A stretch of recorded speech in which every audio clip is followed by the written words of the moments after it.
우리는 지금 로마서 말씀을 계속 강해로 함께 나누면서 오직 믿음으로 구원받은 성도는 이 땅 가운데서 어떻게 살아야 하는지에 대해서 함께 말씀을 나누고 있는 중에 있습니다.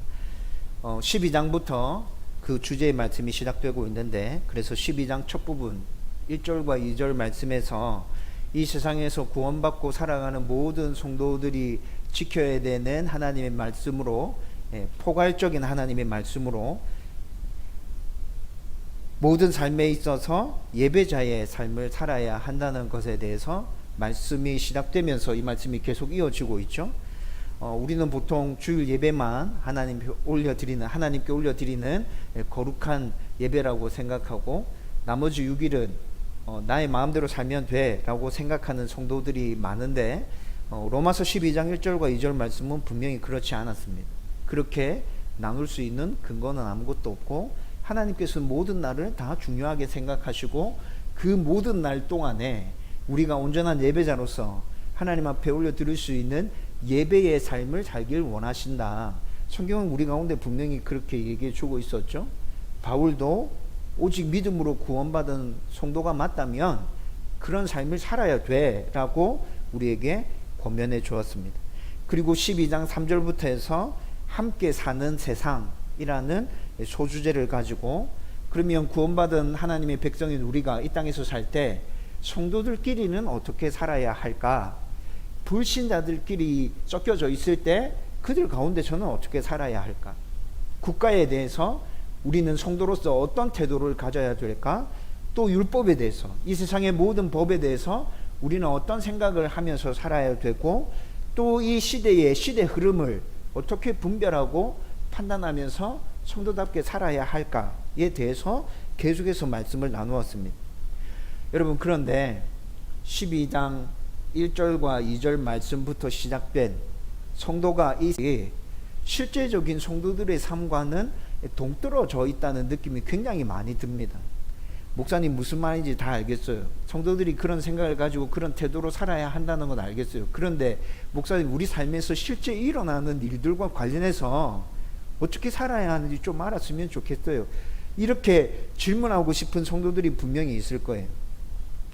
여러분, 물론 앞부분에서 12장 1절과 2절에서부터 출발해서 이 세상에서 성도가 함께 어떻게 살아가야 될까에 대해서 나누었던 그 모든 주제들이, 그런 생각들을 가지고 그런 태도를 가지고 그렇게 올바른 자세로 이 세상의 모든 삶 가운데 우리가 그렇게 삶을 살아낸다면 정말 성도답게 살아갈 수 있겠죠.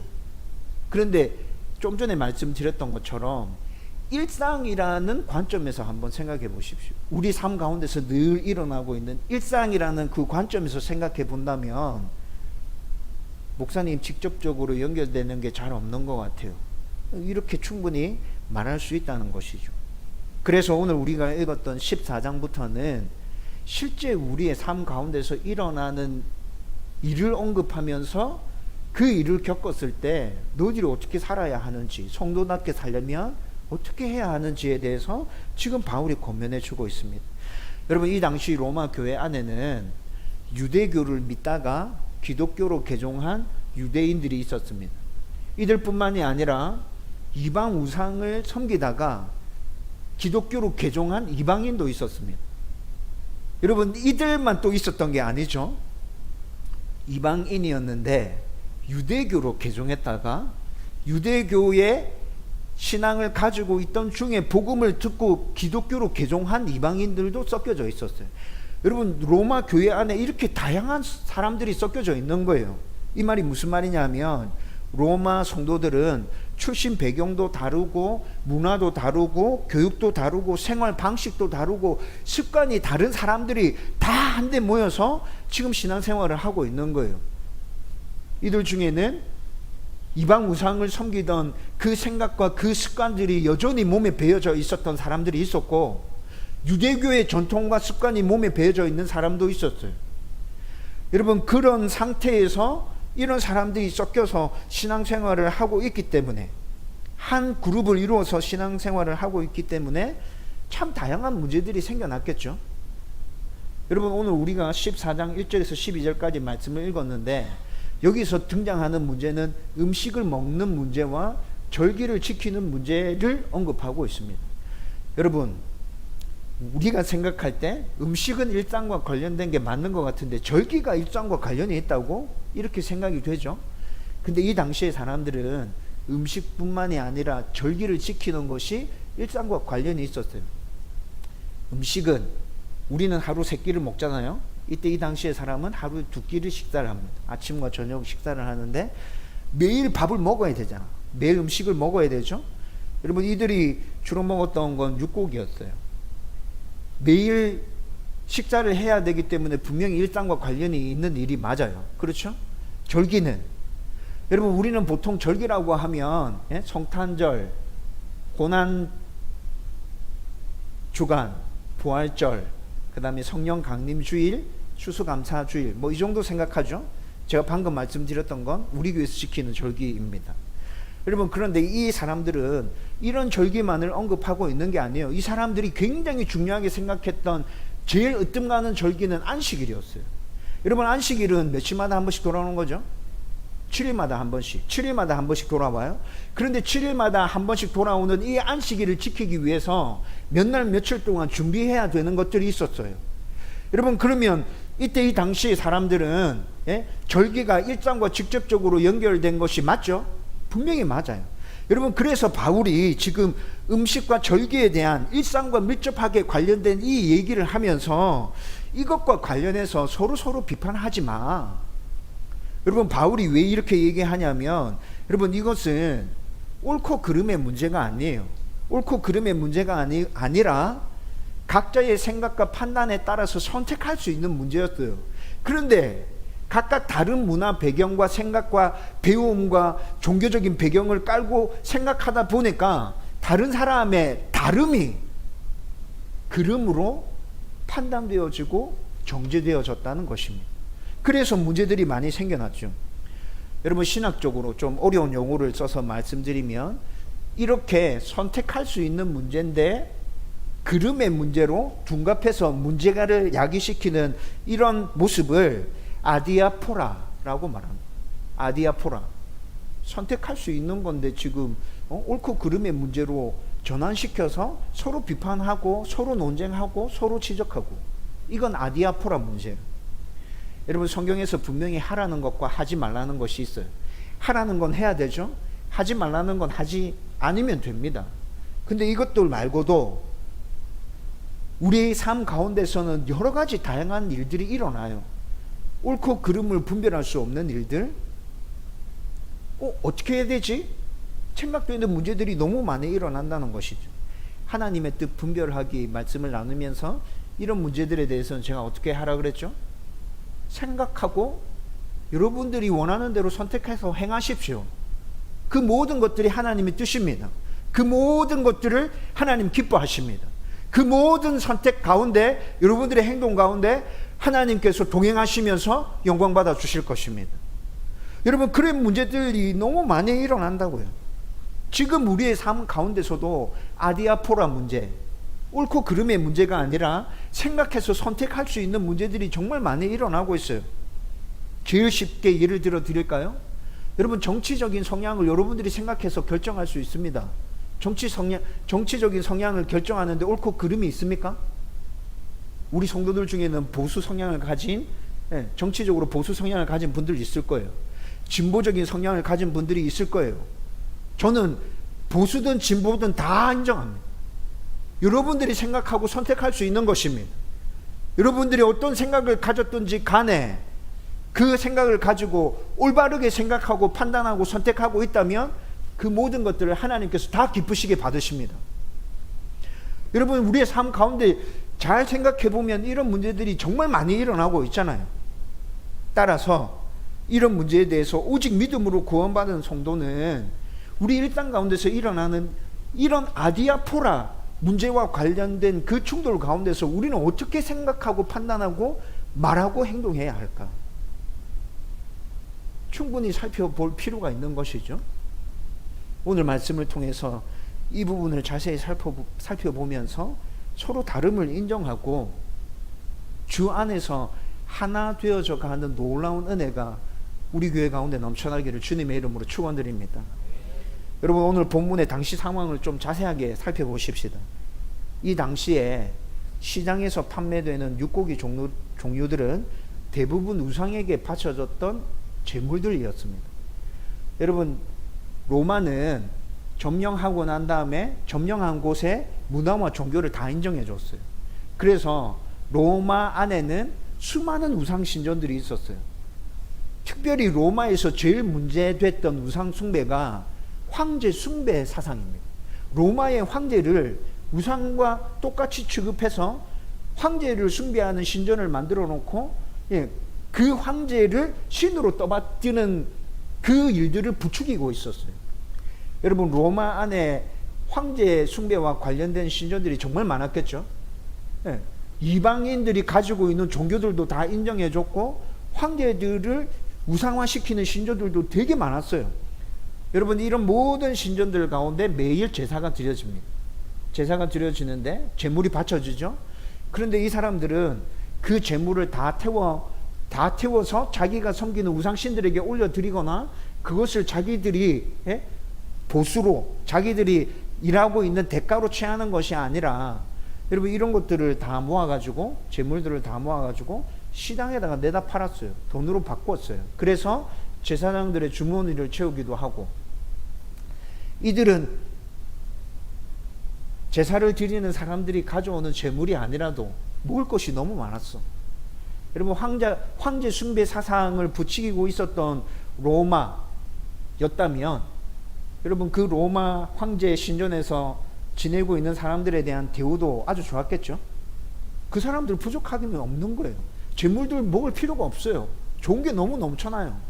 그러니까 가져온 재물들을 다 모아서 파는 거예요. 시장에 파는 거예요. 음식만 이런 게 아니라 제사 드리러 올 때 음식뿐만이 아니라 이방 신들을 섬기는 사람들은 어떤 물건도 가져왔어요.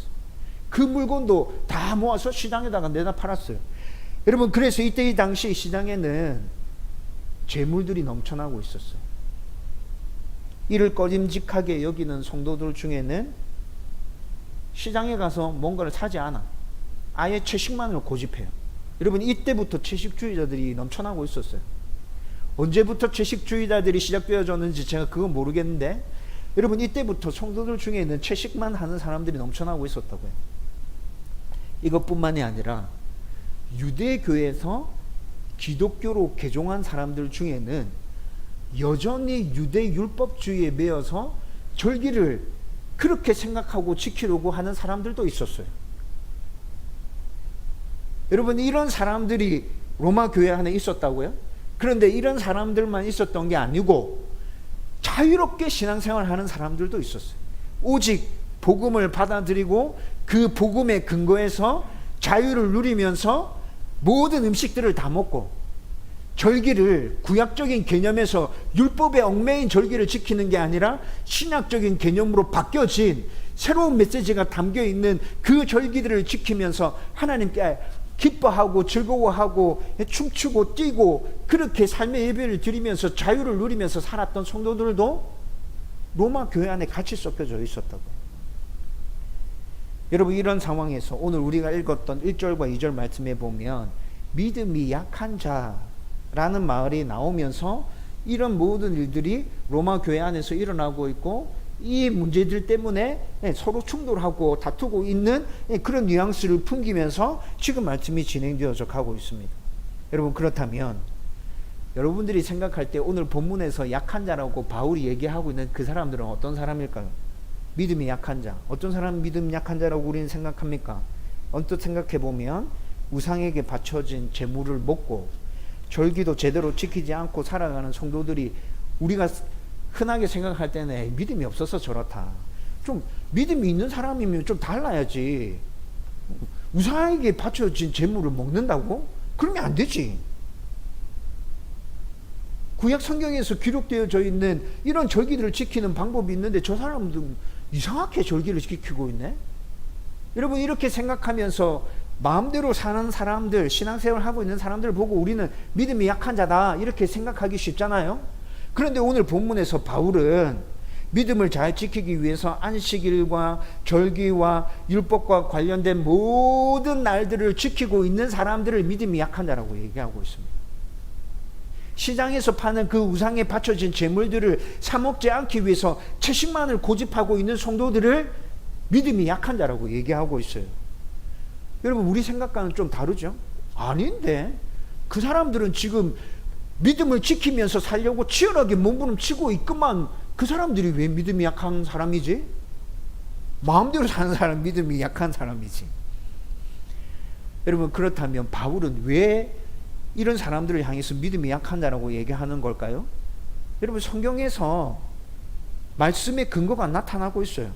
요한복음 8장 31절에서 32절 말씀 보면 예수님께서 자기를 믿고 따르는 유대인들에게 내가 증거하는 말을 믿고 순종하면 너희는 참된 내 제자가 될 수 있다.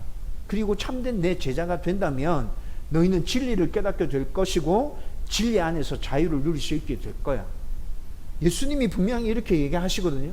갈라디아서 5장 1절 말씀에 보면 예수님이 우리를 자유롭게 해 주시기 위해서 자유를 허락해 주셨다고 말씀하고 있어요. 그 자유를 허락해 주셨기 때문에 다시는 니네들이 멍에에 매인 삶을 살지 마. 이게 갈라디아서 5장 1절의 말씀입니다. 여러분, 이게 무슨 말이죠? 로마서 8장의 말씀과 갈라디아서 5장 말씀이 무엇을 얘기하고 있는 거예요? 자유는, 여기서 말하고 있는 자유는 복음을 제대로 이해하고 받아들일 때 죄와 사망의 억눌림 가운데서 해방되어서 풀려나는 것을 말씀하고 있는 것입니다.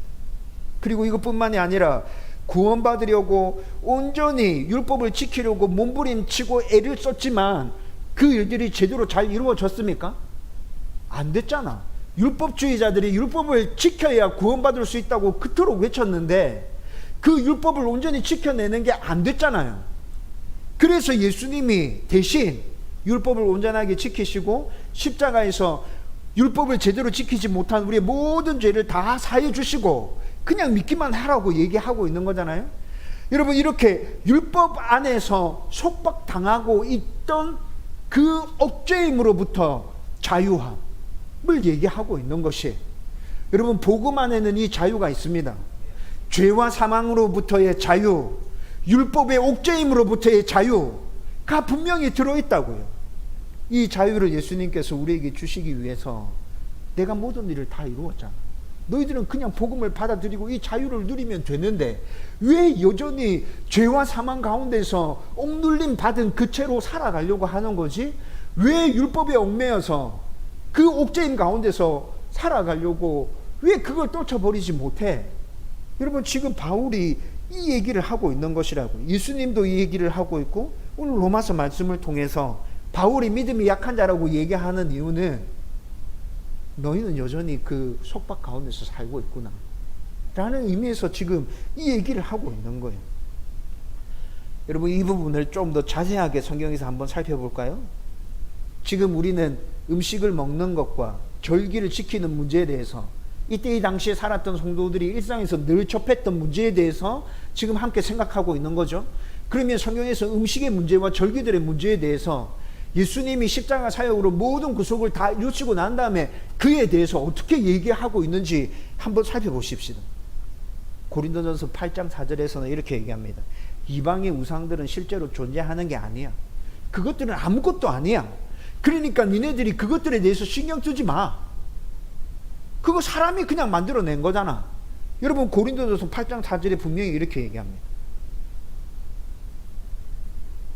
여러분, 왜 사람들이 우상 제물에게 바쳐진 음식을 먹지 않습니까? 미신적인 뭔가가 있어서 그래요. 이거 먹으면 신에게 바쳤던 건데 이걸 내가 먹으면 그 신이 나한테 해코지 않은 거 아닌가? 여러분, 이런 생각이 깔려있기 때문에 사람들이 그 제물을 먹지 않는 거예요. 그런데 고린도전서 8장 4절에서 뭐라 얘기한다고요? 우상 없어. 그거 아무것도 아니야. 마태복음 15장 16절과 18절 말씀, 음식이 사람을 결코 더럽힐 수 없다 얘기합니다. 모든 음식은 하나님 주신 것이기 때문에 감사하게 받아 먹어. 아무 문제 없어. 구약 시대 때는 이런 거 먹지만 있었지만 신약 시대에 그런 거 없어. 그냥 감사함으로 먹으면 다 괜찮아.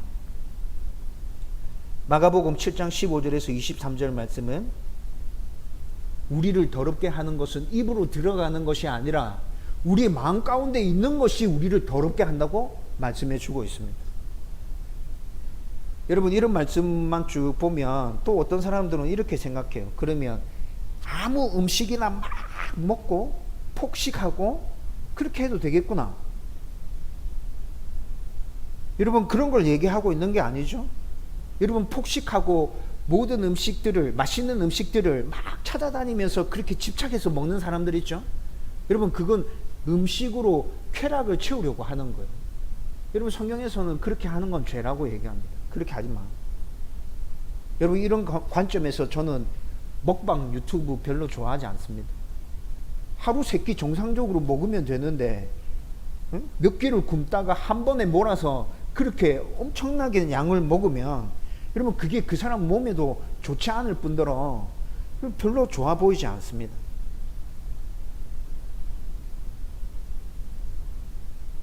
분명히 제가 언급한 말씀들은 음식이 문제가 아니다. 음식에 문제가 있는 게 아니라 너의 마음에 문제가 있는 거야. 너 생각에 문제가 있는 거야. 너의 태도가 문제가 있는 거야. 여러분, 이걸 지적해 주고 있다고요. 절기와 관련돼서는 어떻게 얘기하죠? 절기와 관련해서는 갈라디아서 4장 10절에서 11절 말씀 보면 날과 달과 절기를 철저히 지키는 성도들을 보면서 너희들을 위한 나의 수고가 헛될까 두렵다. 바울이 이렇게 얘기하고 있어요. 날과 달과 절기를 열심히 지키는 성도들을 보면서 내가 너희들을 위해서 수고한 것이 헛되어질까봐 내가 두렵다. 바울이 이렇게 얘기한다고요. 골로새서 2장 16절과 17절 보면 먹고 마시는 것, 그리고 절기, 초하루, 안식일로 누구든지 성도를 비판하지 못하게 하라고 말씀합니다. 그리고 뒤에 이어지는 말씀을 보면 구약의 절기들은 앞으로 일어날 일에 대한 그림자였다. 이렇게 얘기해 주고 있어요. 여러분, 지금 갈라디아서 4장과 골로새서 2장 말씀, 절기에 대한 이야기들인데 이 이야기들을 종합해서 생각해 보면 이것들은 지금 무엇을 우리 가운데 얘기해 주고 있어요? 구약의 절기들은, 구약에 있었던 그 절기들, 하나님께서 지키라고 말씀하신 그 절기들은 신약 시대에 펼쳐질 일들에 대한 그림자였어요. 예고편이었어요. 신약이 시작되면 이런 일들이 일어나게 될 거야. 너희들이 자유를 누리게 될 거야 라는 예고편에 불과한 것들이었어요.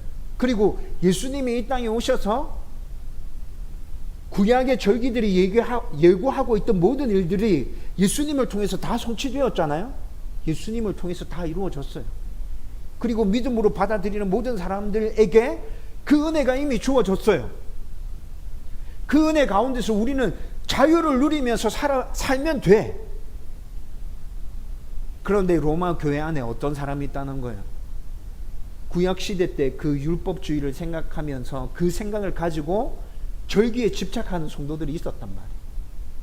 여러분, 바울이 그것 때문에 너희들이 그렇게 될까봐 내가 두려워. 너희들의 그런 모습을 보면서 다른 사람들이 니네들한테 손가락질 할까봐 내가 심히 걱정이 돼. 그렇게 하지 마. 여러분, 이게 지금 바울이 무슨 얘기하고 있는 거예요? 절기 안 지켜도 된다는 얘기를 하고 있는 거예요? 아니요. 그 얘기가 아니에요. 절기를 안 지켜도 된다는 얘기가 아니라 성도들은 분명히 절기를 기념하면서 하나님이 나에게 베풀어 주신 은혜, 예수님이 나에게 베풀어 주신 은혜를 기념하면서 우리는 감사하면서 그렇게 생활을 해야 됩니다. 그런데 바울이 여기서 얘기하고 있는 건 절기를 지키지 않으면 너 구원받지 못해. 절기를 지키지 않으면 너는 온전한 하나님의 백성이 아니야 라고 단정지어서 얘기하는 것에 대해서 그게 아니잖아. 그게 아니잖아. 지금 그건 율법주의에 매여 있던 유대인들의 생각인 거잖아. 예수님은 그렇게 얘기한 적이 없어. 그냥 하나님이 우리에게 베풀어 주신 은혜, 예수님이 우리에게 베풀어 주신 그 은혜들을 감사해하면서 모든 날을 예배자의 삶으로 살면 된다고 얘기해 주고 있잖아. 왜 그렇게 안식일에만 집중하니?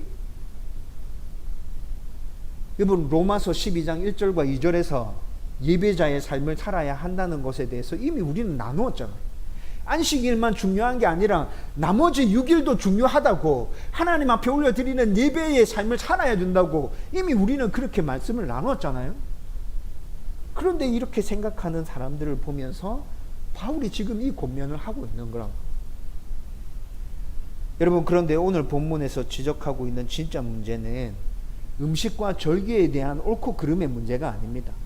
음식과 절기에 대한 옳고 그름의 문제가 아니라 음식의 문제는 오늘 바울이 로마서 14장에서 얘기하고 있는 이 음식의 문제는 자기의 믿음의 분량에 따라서 생각하고 선택해서 결정할 수 있는 문제였어요. 아디아포라 문제였단 말이에요.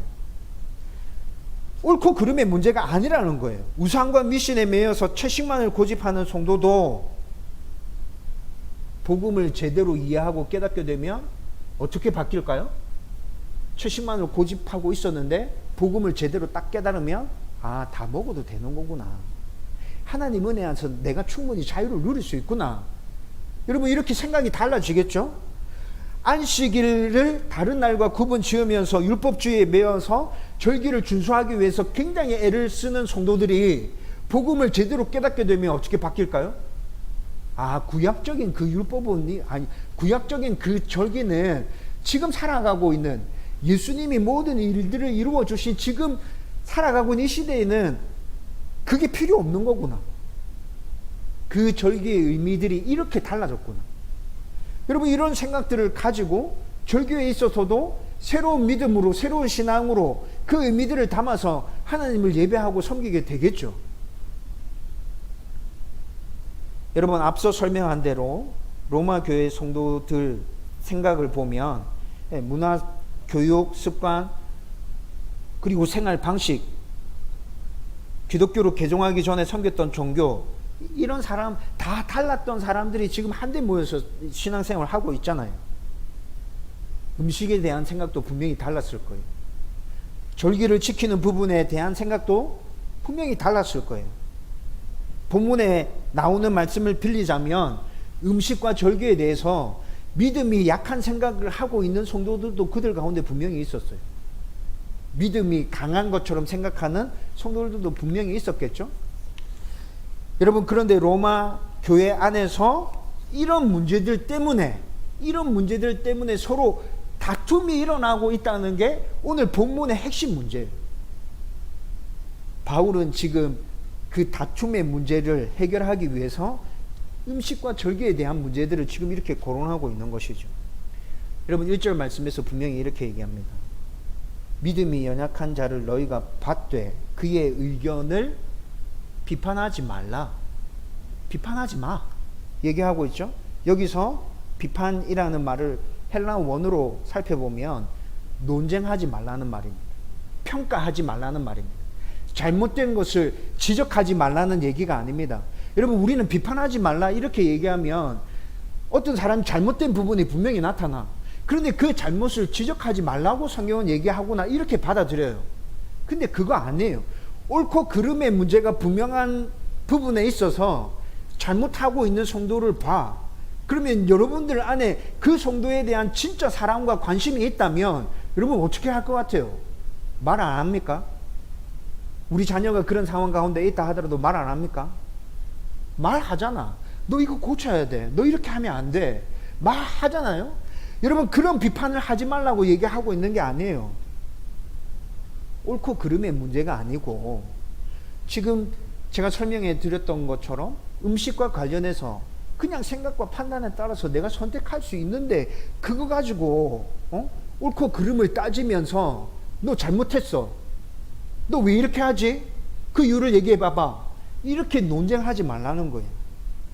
평가하지 말라는 거예요. 너 잘못됐어. 평가하지 말라는 거예요. 그리고 4절 말씀해 보면 당시의 고대 근동 사회에서 통용되었던 일반적인 예를 하나 제시합니다. 그 예가 뭡니까? 이 당시 모든 사람들은 노예 제도를 굉장히 아주 당연한 것으로 생각하고 있었어요. 그리고 그 노예는 누구의 소유입니까? 주인의 소유입니다. 인격이라는 게 있었습니까? 없었죠. 그냥 물건이었어요. 노예는 그냥 물건이었어요.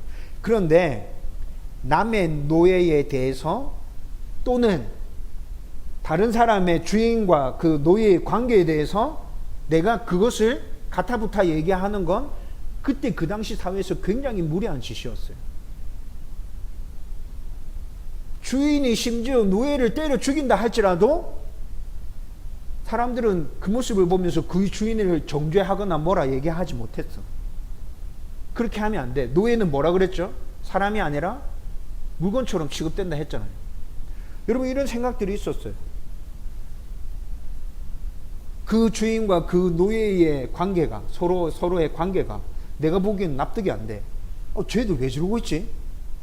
쟤는 왜 노예를 저렇게 심하게 학대하지? 노예가 주인한테 왜 저렇게 대들지? 이해 안 되는 부분이 있다 할지라도 다른 사람이 그 부분에 대해서 얘기할 수 없었다고요. 얘기하면 안 되었다고요. 이와 마찬가지로 아디아포라 문제라면, 옳고 그름을 구별할 수 없는, 생각하고 선택해야 되는 문제라면 내가 보기에 이상해도 그건 그 사람과 하나님 사이의 문제인 거예요. 내가 이렇다 저렇다 평가할 수 없고 논쟁할 수 없어요. 3절 말씀에 보면 먹는 자는 먹지 않는 자를, 먹지 않는 자를 먹는 자를 비판하지 말라고 얘기합니다. 왜 비판하지 말라고 얘기합니까? 3절 뒷부분에 보면 그 모든 사람을 다 하나님이 받으셨다고 얘기합니다. 우상에게 바쳐진 제물을 먹는 사람도 하나님이 받으셨습니다. 우상 제물을 먹지 않는 사람도 하나님이 받으셨습니다. 이건 옳고 그름의 문제가 아닙니다. 그런데 로마 교회 안에서 어떤 문제들이 일어났다고요? 이런 모습들을 보면서 서로 논쟁하고 서로 평가하고, 너 이상해, 너 잘못됐어, 너 왜 이렇게 하지? 여러분, 그런 말 들으면서 기분 좋은 성도가 어디 있어요? 그 다툼이 생겨나는 거예요.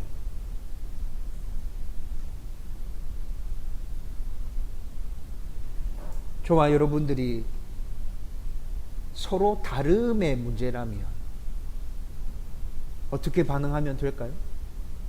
옳고 그름의 문제가 아니라 서로 다름의 문제라면 이해하고 배려하고 존중하고 기다려주고 품어주기 위해서 노력해야겠죠. 여러분, 성경에서 하나됨을 계속 중요하게 말씀해 줍니다. 하나됨을 어떻게 이룰 수 있습니까? 하나 돼야 돼, 하나 돼야 돼, 하나 돼야 돼. 계속 이렇게 말하면 하나됨을 이룰 수 있습니까? 로마 교회 안에 이렇게 다양한 성도들이 모여 있을 때 옳고 그름의 문제가 아닌 부분에 있어서 이렇게 다름이 풍성하게 막 넘쳐나고 있을 때 배려하고 이해하고 존중하고 기다려주고 품어주는 가운데 하나됨의 역사가 일어나는 것 아닙니까? 여러분, 성경에서 하나됨을 이루라고 얘기할 때는 그렇게 하라고 얘기하고 있는 것입니다. 여러분, 우리가 오늘 말씀을 이렇게 나누었는데 여기서 또 한 가지만 더 짚고 넘어가고 싶어요. 여러분, 분명히 옳고 그름을 구분할 수 있는 문제인데 다름이라고 생각하는 성도들도 되게 많습니다. 옳고 그름을 구분해야 돼. 생각하고 선택할 수 있는 문제가 아니야. 성경에서는 분명히 그에 대해서 정확하게 말씀하고 있어요. 그런데 내가 그 일을 하고 있으면서 자기를 합리화시키면서 이건 다름의 문제야 라고 계속 생각하는 성도들이 있다는 거예요. 여러분은 그렇지 않나요? 여러분, 이런 부분에 있어서 진짜 잘 분별하고 싶습니까? 옳고 그름의 문제와 다름의 문제를 어떻게 분별해야 되지? 내가 그 부분에 있어서 서로 어떻게, 이 부분과 이 부분을 어떻게 대처하면서 나가야 되지? 라는 고민을 하고 계시다면 제가 늘 여러분들에게 말씀드리고 있는 것처럼 말씀과 기도를 붙들고 하나님 앞에 서서 치열하게 몸부림치십시오. 이건 누군가가 도와줄 수 있는 문제가 아닙니다. 여러분, 목사가 설교를 통해서 여러분들에게 이 메시지를 전해드릴 수 있습니다. 가르쳐 드릴 수 있습니다. 그런데 실제 여러분들의 삶 가운데서 옳고 그름을 구분해내고 분별하고 다름을 인정하고 배려하고 이해하고 섬겨줘야 되는 그 삶을 살아내는 부분은 여러분들의 몫입니다. 그래서 여러분들이 말씀과 기도를 붙들고 날마다 치열하게 몸부림쳐야 된다는 거예요. 여러분들을 위해서 제가 매일 아침 기도하고 있지만 여러분 이 부분에 있어서는 제가 여러분들을 위해서 기도하는 것이 전부 다입니다. 서로 다름을 인정하고 하나님 말씀 가운데 옳고 그름을 제대로 잘 분별하고 다른 모습을 보이는 성도라면 이해하고 배려하고 존중하고 기다려주고 품어주면서 이 교회를 예수 그리스도의 몸된 하나된 교회로 세워갈 수 있기를 주님의 이름으로 축원드립니다. 이제 말씀을 정리하려고 합니다. 여러분 우리가 자주 경험하는 것인데 옳고 그름의 문제가 아님을 알면서도 다름을 인정하는 일이 참 어려워요. 제 말에 동의가 되십니까? 옳고 그름의 문제가 아니라 이건 다름의 문제야. 저 사람은 저렇게 생각하고 이 문제에 대해서 저렇게 판단했어. 그냥 내가 받아들이면 돼. 라는 것들을 머리로는 이해하는데 가슴으로 잘 받아들여지지 않죠. 이것 때문에 굉장히 많이 고민하고 있잖아요. 내가 왜 이렇지? 여러분 이것뿐만이 아니라 각각 다른 성향을 가진 사람들이 한 곳에 모여서 하나를 이룰 때 그 공동체가 정말 건강한 공동체가 된다는 걸 우리는 알고 있죠. 다 똑같은 사람들만 모여 있으면 그 공동체는 건강한 공동체가 아니라는 걸 우리는 인정하잖아요. 그렇죠? 그런데도 다름이 불편하게 다가올 때가 너무 많다는 거예요. 이게 진짜 아이러니죠. 왜 그렇지?